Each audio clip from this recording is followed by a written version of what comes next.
In der Ausstellung Mind the Memory Gap geht es um Zwangsarbeit im Nationalsozialismus in ihrer gegenwärtigen Auswirkung. Die Zwangsarbeitenden wurden in Lagern eingesetzt, von denen es 30.000 gab für die zivilen Zwangsarbeitenden. Die allermeisten Deutschen haben sich auch aktiv an diesem Ausbeutungssystem beteiligt. Man kann von einem gesamtgesellschaftlichen Phänomen sprechen dabei, von einem gemeinschaftlich begangenen Massenverbrechen, von dem dann nach 1945 erstaunlich wenig erzählt wurde und wird. Und man im Gegenteil eigentlich das Gefühl hat, in Deutschland eine hochentwickelte Erinnerungskultur zu haben. Und diese Behauptung stellt die Ausstellung in Frage.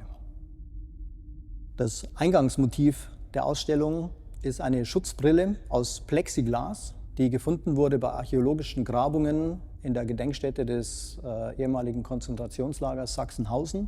Eine Person, die dort in der Rüstungsindustrie zur Zwangsarbeit eingesetzt war, hat diese Brille vermutlich selbst hergestellt, um sich damit zu schützen. Darin lese ich eine Selbstbehauptung und einen Akt des Widerstands.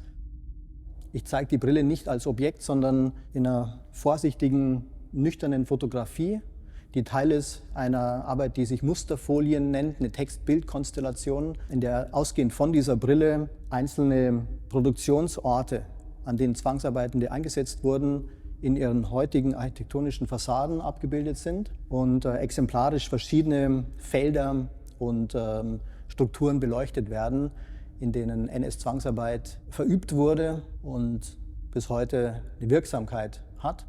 Dieses Material, aus dem die Schutzbrille besteht, habe ich aufgegriffen und habe dann 3 Objektarten ausgewählt unter dem Titel Schatten 1 bis 3. Schatten 1 sind diese Schutzhauben aus Kunstmuseen, die man eben verwendet, um die Kunst zu schützen. Kunstschutz hat im NS-Regime auch bedeutet, dass in Museen Zwangsarbeitende eingesetzt werden, die dann bei Luftangriffen die Kunst evakuieren. Eine Kategorie dieser Objektgruppe Schatten 1 bis 3 sind Einsatzschilde der Bereitschaftspolizei, denen man an den Gebrauchsspuren, die diese Objekte aufweisen, den Einsatz ansieht.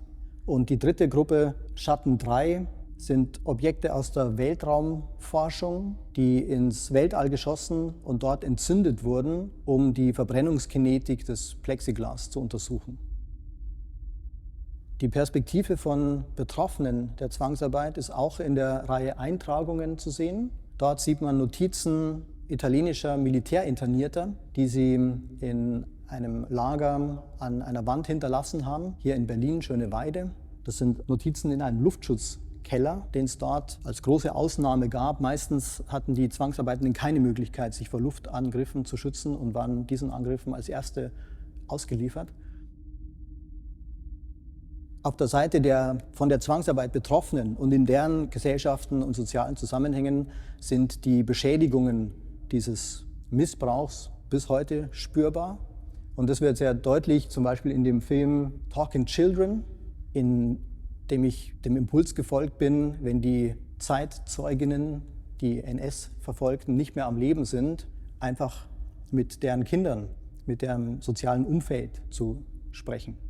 Dazu muss man sagen, nicht alle hatten die Möglichkeit, Kinder zu haben. Sehr viele sind auch einfach umgebracht worden durch die NS-Zwangsarbeit. Also ich zeige hier sozusagen schon einen Fall, in dem es immerhin möglich war, dass die Person, die betroffen war, Håkon Sørby, der norwegische Widerstandskämpfer, nach Norwegen zurückkehren konnte und dort sich ein Leben aufbauen konnte, nachdem er in Deutschland 3 Jahre in nationalsozialistischen Lagern verbracht hat.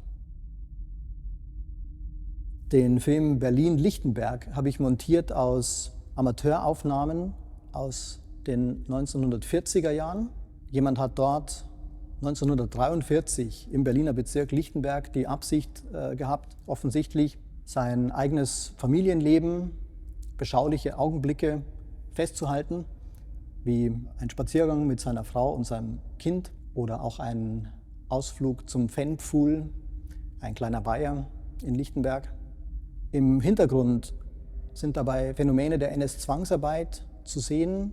Unbeabsichtigt wurden hier also Zwangsarbeitende dokumentiert, die durchs Bild laufen, oder Baracken, die man im Hintergrund sieht auf der anderen Seite des Sees, dieses Ausflugslokals.